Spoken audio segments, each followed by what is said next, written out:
Hello and good evening. I'm Melisa Idris. And I'm Sharaad Kuttan. You're watching Consider This, the show where we want you to consider and then reconsider what you know of the news of the day. On January 1st, the Prime Ministers of Malaysia and Singapore issued a joint statement that the Kuala Lumpur-Singapore high-speed rail project had been terminated. Now, both governments failed to agree on changes to terms of the project that had been tabled by Malaysia following the change of government here in 2018. Now, opinion is divided over the termination of a project that was touted as a game changer on both sides of the causeway. Tonight on the show, we ask, what is the true cost of the cancellation? Zac Cheong is a committee member of Transit Malaysia, which is a group advocating for better public transport. Zac, good evening. Now, where does Transit stand in this heated debate over the cancellation of the HSR project? Okay, yes, we do have a few opinions on it.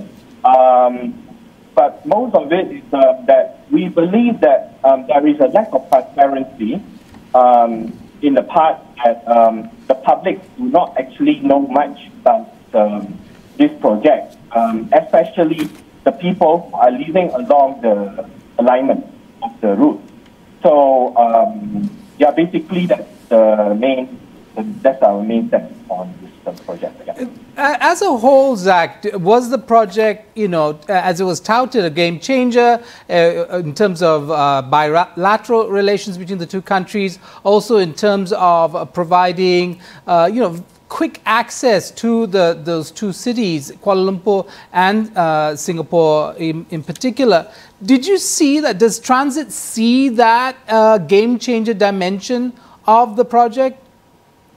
Oh, yes, definitely. It is actually a game changer, definitely a game changer, because just look at the European cities. The thing is that HSR, actually, any high-speed rail, they actually would stimulate everything from the economy, from social-wise and everything, especially from the major population centers, from one major population center to another.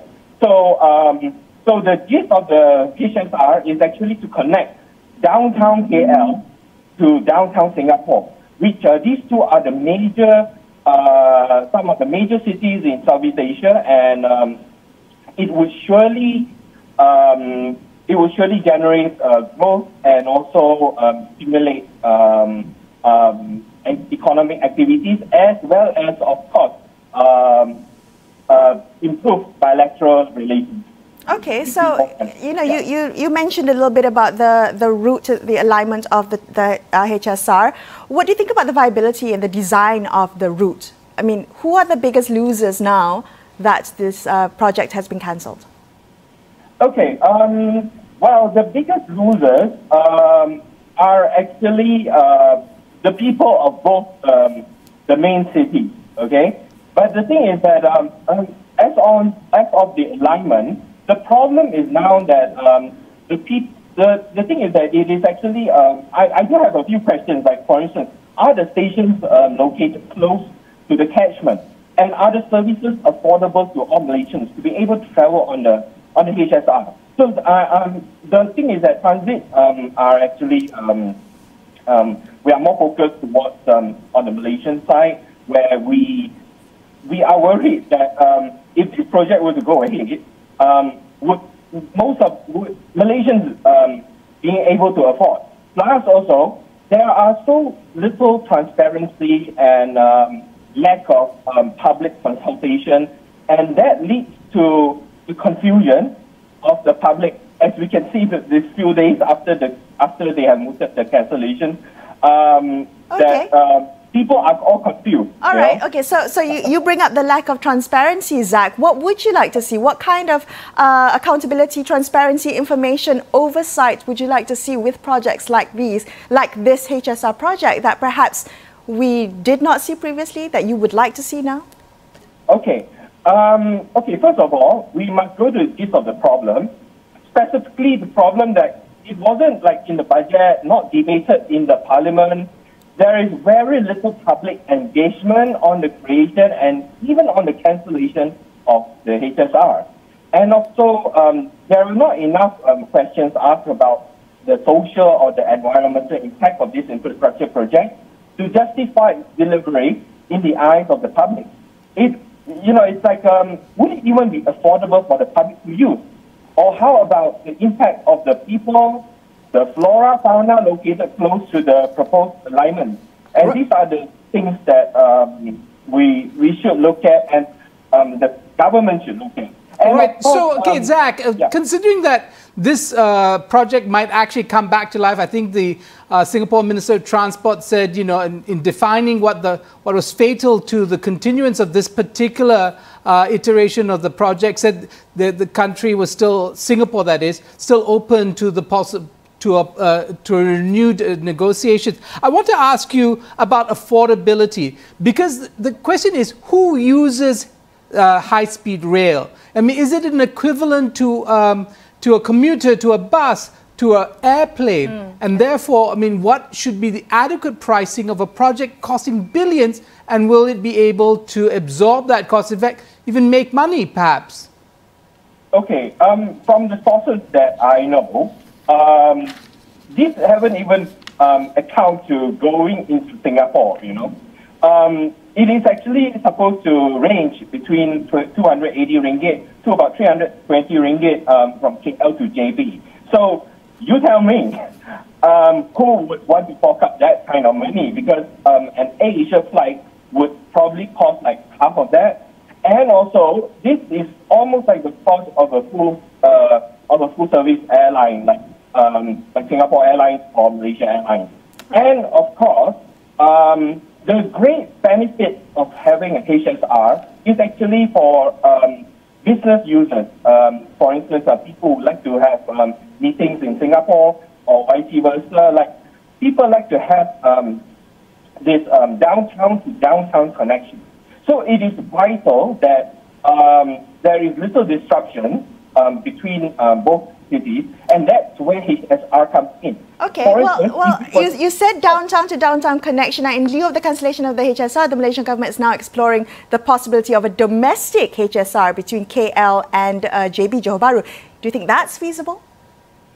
Well, like I said, even the numbers that I just gave, the 280 ringgit minimum, is actually from KL. That's what the people close to the project, and they did the study, and they said that that's about the amount that they are going to charge. Okay. For instance, I don't actually see much of business travelers who would want to travel to JB paying that kind of money.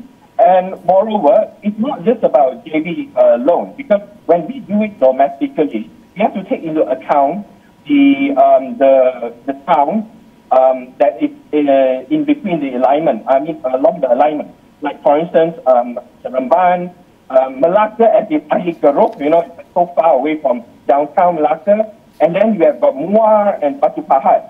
Not to look down on the folks of Muar and Batu Pahat, but the thing is that, do we actually see people traveling, especially business people traveling from KL to Muar, vice versa, or to Batu Pahat? So to Johor Bahru, maybe, But the thing is that Singapore definitely has a much bigger catchment area, and we at Transit do think that if it's not connected to Singapore, might as well we don't have it. Zac, thank you so much for speaking with us. We really appreciate your time. We're going to take a quick break. After this, we'll continue our discussion on the HSR project cancellation with a transport economist. That's coming up in just a few minutes. Stay tuned to consider this.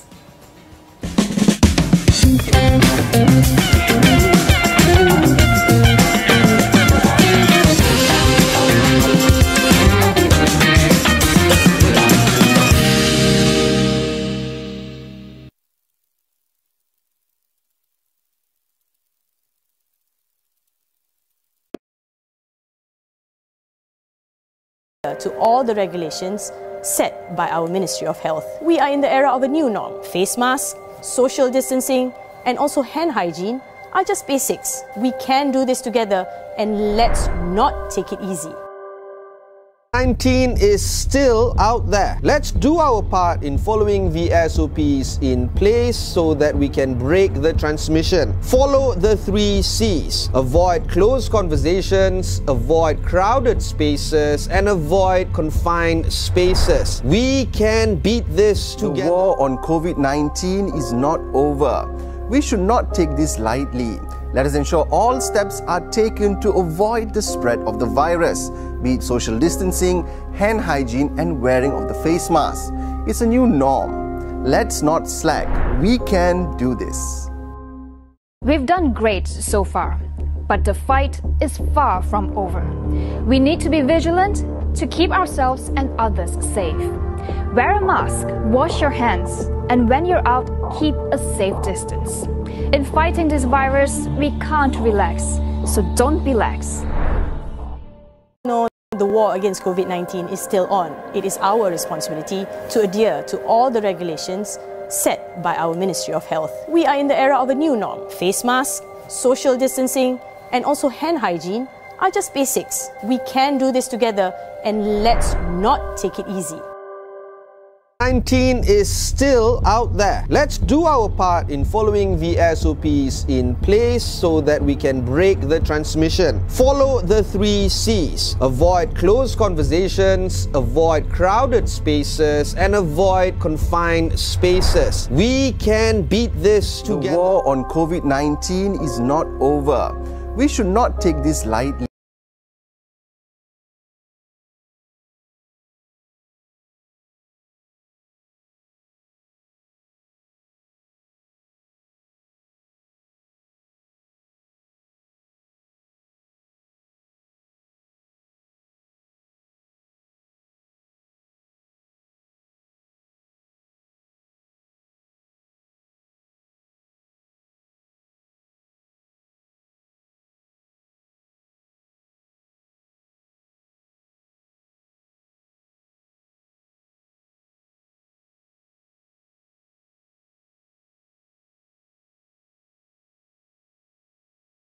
Many of us in Singapore, and I suspect also to many people in Malaysia, I think it's a missed opportunity to really link our 2 economies and cities even further together.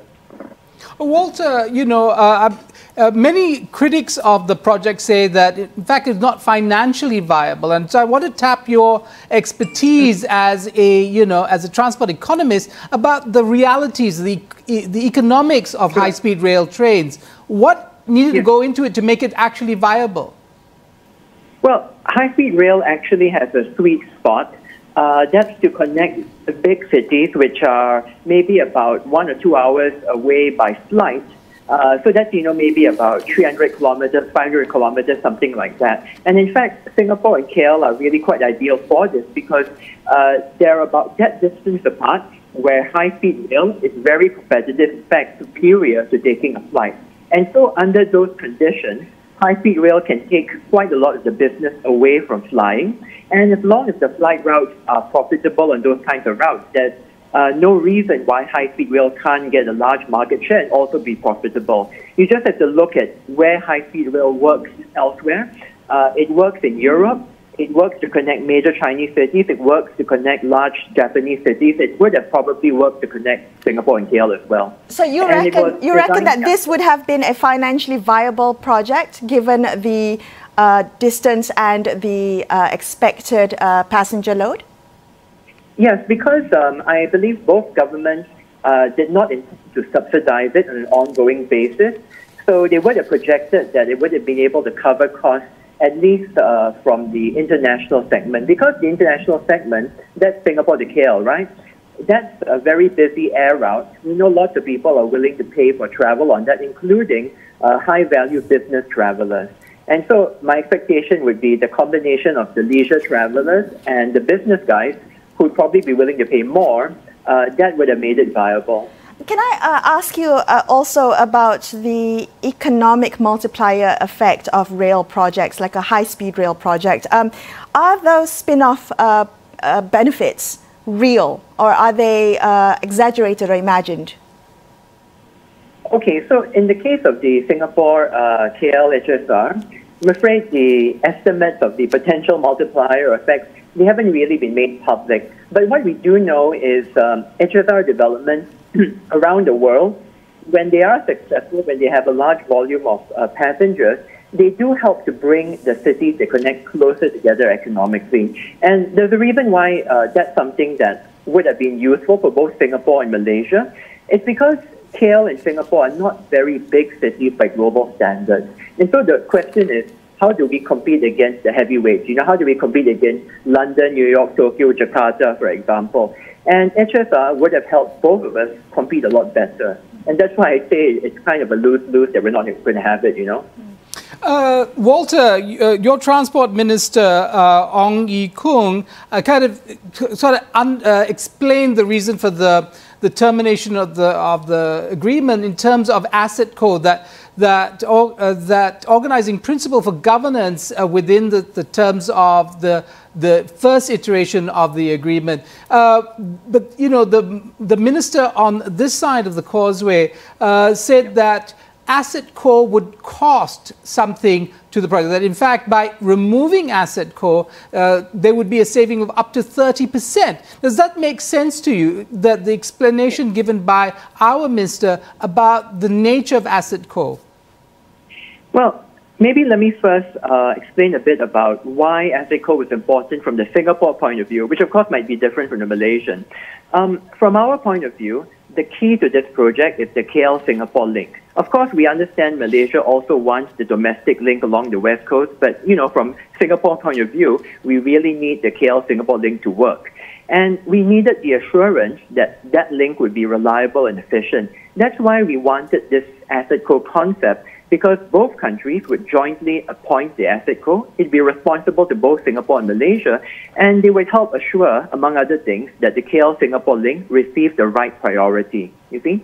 Now, on this issue of the cost of asset co, I think, frankly, if you're looking to reduce costs in an HSR project, you can do that, but usually the way you reduce costs is you reduce some of the quality of the project. For example, the operating speed or something like that. But, you know, if you conduct international tender, there's really not that much way you can reduce costs if you have a certain high-performance design in mind, right? I mean, basically, these are international players. The Japanese, the Chinese, the Europeans, they're not going to be able to cut costs with you unless you tell them you want something of much lower performance. But again, I do not know what is the new plan that the Malaysian government has in mind for the HSR. Understood. We're not asking you to guess the Malaysian government's mind. I think very few of us can. But I'm just wondering, in terms of a comparison to an international standard, what have other countries done when they build their HSR projects? Do they normally have an assets company? Do they work on both sides of, you know, wherever the track ends on different borders? What is done internationally? So let me give you an example of how this problem comes about. It's the same problem in Europe, because in Europe, many countries have an HSR system. They run a domestic system, but they also run an international link. So you look at the United Kingdom and France. They run the Eurostar service, which runs between London and Paris. But of course, France also has their own domestic high-speed train service. So the problem they have to solve is this. When the train runs from London to Paris, it's going to share the line with the French service. And you need an operating system that gives each of these services the right priority. That's why you often find it useful to have an operating company which is jointly owned by the different countries, so that neither country has any reason to try to change the terms on the other, if you know what I mean. Right. So I'd say that the problem we were trying to solve with Asset Co is not different from the problems the Europeans have to solve when they run services from their own country in another European country. It's the same problem, really, and the structure we were hoping to use is not a new structure. It's similar to the structures used in those countries. Walter, very quick question for you. Was the HSR a victim of politics, the change of government in Malaysia multiple times, as opposed to a question of the pandemic and economic changes that had reshaped Malaysia's priorities? You know, I'm not sure it would be that politically nice for me to comment on why the Malaysian government has decided to make this change. I mean, I think from Singapore's perspective, we recognize from the start that such a long-term project could involve some, political and economic risk.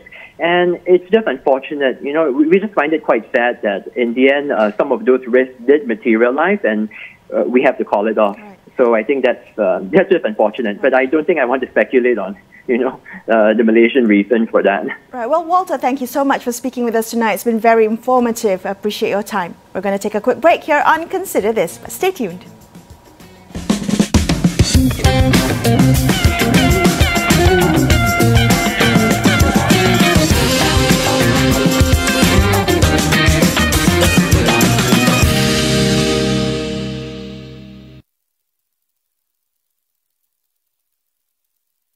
Pakatan.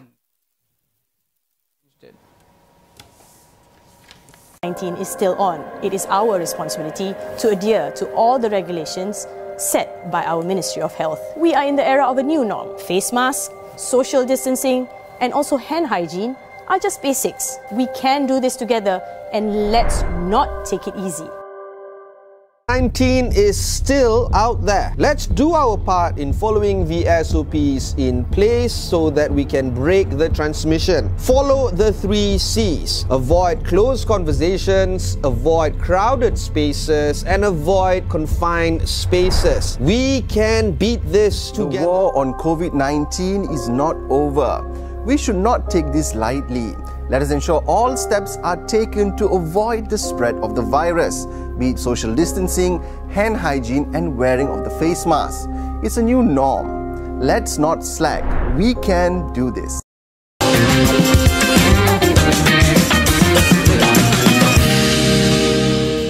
Hi, thanks so much for staying with Sharaad and I on Consider This. Let's continue our conversation about the cancellation of the KL-Singapore High-Speed Rail project. Joining us on the line now, we have Transport and Rail Planner Wan Agyl Wan Hassan, who's formerly the Head of Policy and Planning for SPAD's Group Operations, and he's also the Federal Territories Information Chief for UMNO Youth. Agyl, good evening. Now, we have on one hand the UMNO Vice President Khalid Nordin criticizing the current government over the cancellation of the project, saying that it was a demonstration of flip-flopping.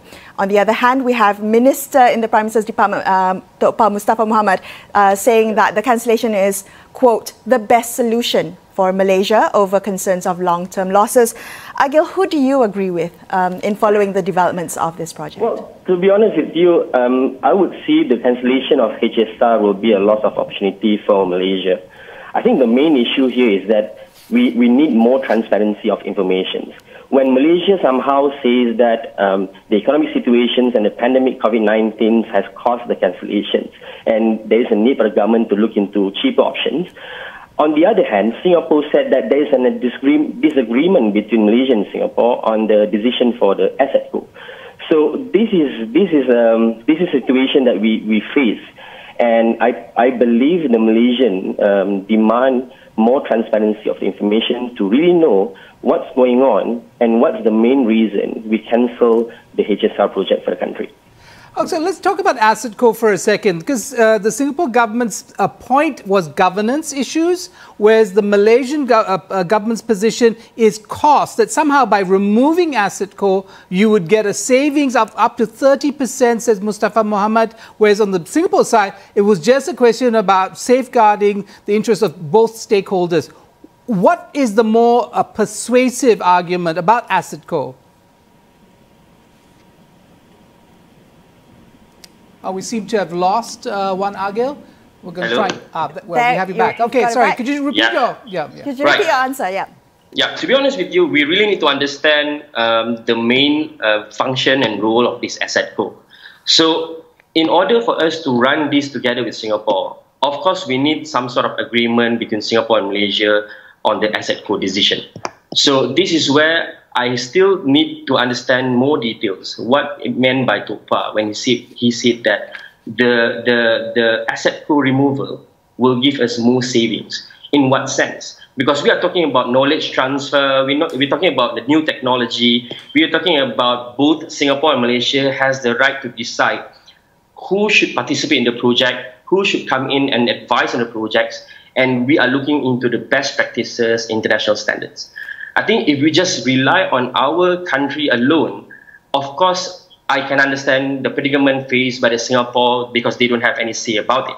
So we need to treat these G2G projects properly and carefully. There is a need. There is a need for us to be very diplomatic about these projects. Okay, Agyl, I want to ask you, if you ask for more transparency and you want to see more transparency, projects like this have very little oversight. What is it that you want in terms of oversight and accountability at this point in time? Well, let's start looking into the situation at the moment with the HSR. During the BN era, we have agreed with Singapore to run HSR from Singapore until KL, which serve the needs of certain cities like Muar, in Negeri Sembilan, Seremban, including into Badan Malaysia. Now, we want to know if there is a plan for the government to switch it to become a domestic high-speed rail. Can we really afford it? When I said, can we really afford it, we need to look into the bigger picture. There is a double-track project going on now, and we are looking into a completion of this double-track project within 1 to 2 years. Will the change of ridership profile of this HSR cannibalize the ridership of the double-track in the future? Can we afford to have it cannibalized? That's number one. Number two, when they said that they want to look into, for example, studying about having KLIA as one of the stop, why we need to serve KLIA when we have Bandar Malaysia losing the opportunity to get the economic spillover from Singapore? So this kind of information, I think it is not out there for people to understand. And in fact, it needs to be discussed. It needs to be challenged. And we have the right to know more what's the government plan in order to have the high-speed rail to come into a domestic context. Right. If not, Wan Agyl, if I could just interrupt you. Now, Johor UMNO Youth Chief, Muhammad Hairi Ahmad Shah said that this cancellation was tantamount to killing the Johor economy. He said people had already purchased commercial lots and residences. And I wonder if a lot of the political considerations are colouring the way in which policymakers go about their work. Are they doing this to satisfy political constituencies, especially UMNO's political constituencies, rather than finding the best option in terms of transport and that domain of issues? Well, to be honest with you, it is not fair for me to judge the cancellation of the HSR due to the political interest or not. But I think this is the weakness of the current government for being flip-flopping over the policy decision of the HSR. I think we need to be very clear on what we want to achieve with this project. When BN come up with this project, I think we have come up with a total plan that include on the TOD, on the economic spillover, which in fact influence people to make certain decisions on asset purchasing and whatsoever. I think with this cancellation, when PH put the project under review, it already put people into a certain concerns over their purchase of the property. Now, look at Bandar Malaysia. What will happen to Bandar Malaysia when we delay the project furthermore just to satisfy certain things? Just because we can't agree on certain things with Singapore, which I believe that the government has failed diplomatically to discuss on the asset co-positioning with Singapore. Like I said, it's not really, I can't really comment on the political influence, but I think it's a failure of the current government in the policy-making decision. I think that's very clear. Okay, very quickly, Wan Agyl, what is the lesson to be learned from this episode? Well, I think, to be honest with you, there is a need for us to have some sort of maturity when it comes to politics, of course. When there is a change of government, of course, certain governments have their own views and ways to do things. But we need to put the political interests aside and serve the administration, serve the rakyat, the same way how the previous government served. If the project really gives the benefit to the rakyat, of course, putting it under review is one area of things to do. But if it's really about erasing certain legacy and whatnot, I think we should condemn this. Continuing HSR is very important for the economic recovery of the country. Okay. If not, I think might as well we cancel it. Focus on interstate train services and express buses where we are really lack of. Agyl, thank you so much for speaking with us tonight. We really appreciate your time. That's all we have for you on this episode of Consider This. I'm Melisa Idris. And I'm Sharaad Kuttan, signing off for the evening. Thank you so much for watching, and good night.